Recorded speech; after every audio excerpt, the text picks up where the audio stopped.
it, and we can only control what we can control. But yeah, I don't want to speak for anyone in particular, and yeah, a lot of walkthroughs, a lot of meetings you got to be really tuned into, and then I think just you look at all the work from beginning of OTAs and rookie minicamp to now. I think that's all installation that you can really pride yourself on, and the reps built up. I'm focused on doing. It's just part of it. There's entertainers and there's competitors, and I totally understand that. And my job is to compete, and that's what I'm focused on doing.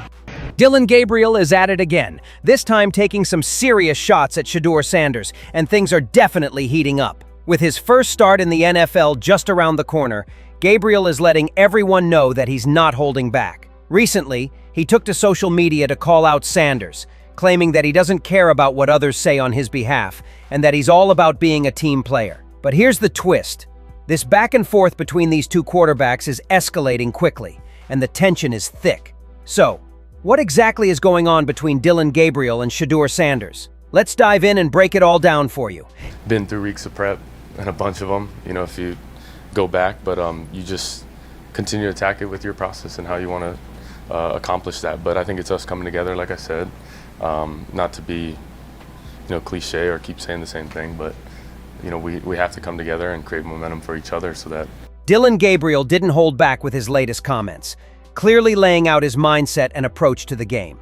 He emphasized that his mentality and focus set him apart from others, making it clear that he's not interested in the typical cliches often thrown around. This seemed to be a subtle jab aimed at Shedeur Sanders, with Gabriel stressing that true success isn't about individual accolades, but about prioritizing the team's goals. It was, once again, an indirect shot at Shedeur's approach. Now, here's the thing.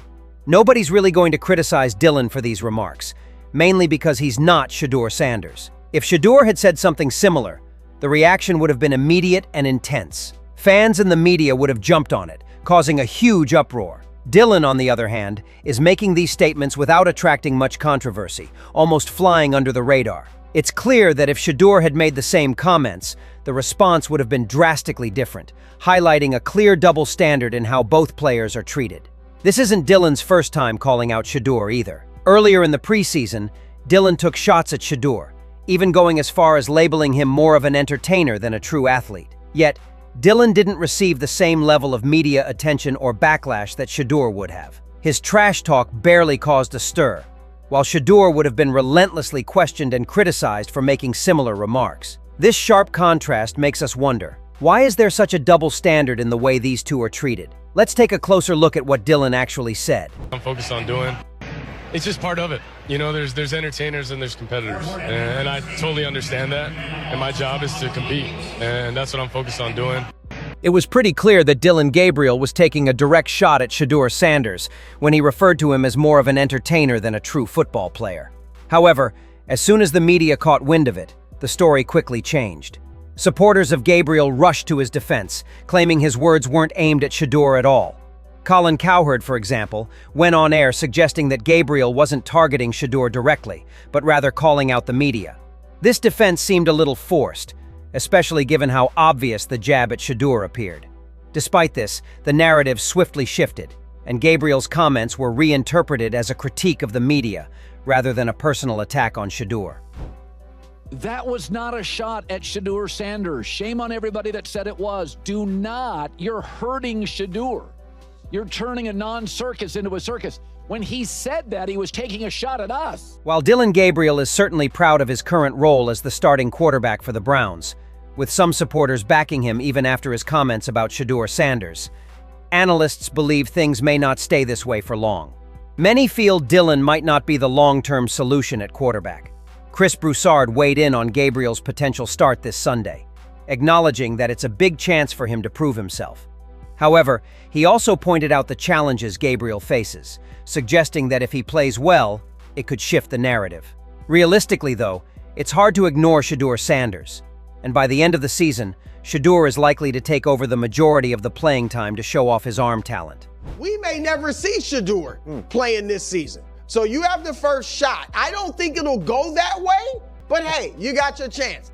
Shedeur here's what you have to do. I think you will get several games worth of action. I think Gabriel will struggle to the point where they will give you your shot. Nick Wright also weighed in on Dillon Gabriel's role as the Browns' starting quarterback, acknowledging his undeniable talent and potential. However, Wright didn't shy away from addressing a significant concern: Gabriel's size. While it's something Gabriel can't change, Wright pointed out that this physical limitation could become a major hurdle in his quest for long-term success as an NFL starter. Despite showing flashes of impressive play, Gabriel's physical traits may ultimately limit his future in the league. When comparing him to Shedeur Sanders, who possesses more natural tools and a higher ceiling, the differences between the two become evident, further highlighting the challenges Gabriel will face in proving he can be a consistent starter. Commit to one of my cardinal sins of quarterbacking, which is he's tiny. And so, I mean, he's tiny. It's not just Nick Wright weighing in. Other analysts are also questioning Dillon Gabriel's long-term future as the Browns' starting quarterback, with many highlighting his size as a potential obstacle.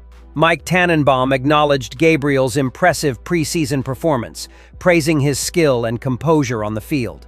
However, Tannenbaum expressed concerns about Gabriel's height, suggesting that it could become a major disadvantage in the NFL, potentially prompting the Browns to explore trade options. While Gabriel's talent and technique are undeniable, his physical limitations, such as his size, might ultimately prevent him from securing the QB2 spot, making a trade seem like a realistic possibility. As Hebo just reminded me, he's in 3rd percentile in height.